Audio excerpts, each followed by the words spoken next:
Hello, my name is Elias Seichigami. Some may know me as Chi if you knew me in college. I know Dustin from the time that we spent going to both regional and national conferences based on student housing and programming that was happening in and for students in student housing. Some background on myself. I am a engineer by trade, aerospace engineer.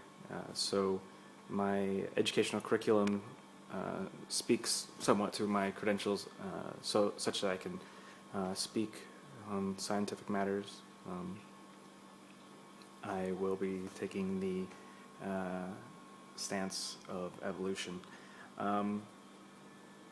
I too think it is important to engage in intellectual discussions on important topics, and this is definitely one of those. With that being said, Dustin, you didn't give me anything to reply to. You just kind of a call for people to come and debate you. And I guess that's fine, but what I'd like maybe most of all is to establish what the kind of basis of discussion is. Intellectual by itself is good, but you've framed it such as creationism versus evolution. And evolution is only a theory of biodiversity, whereas creationism takes into account like origin of cosmos, etc. So it's important to have those conversations as well, but if we're going to have the evolution versus creationism discussion, then it's important to maintain, I guess, the parameters of discussion to debating biodiversity. A theory is more than just a guess, or even just a hypotenuse.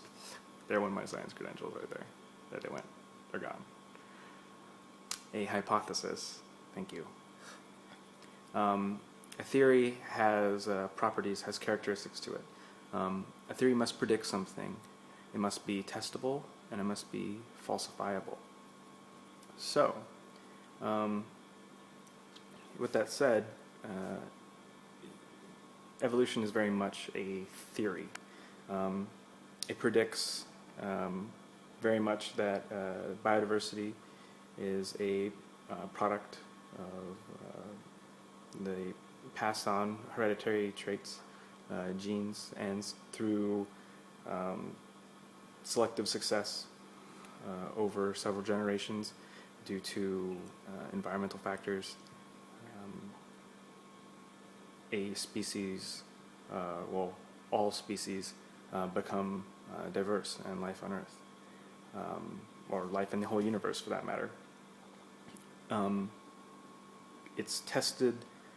We look at the fossil record and we see transitional fossils. We also note that in fact DNA genes are passed on from parent to offspring. So copying of one's genetic material and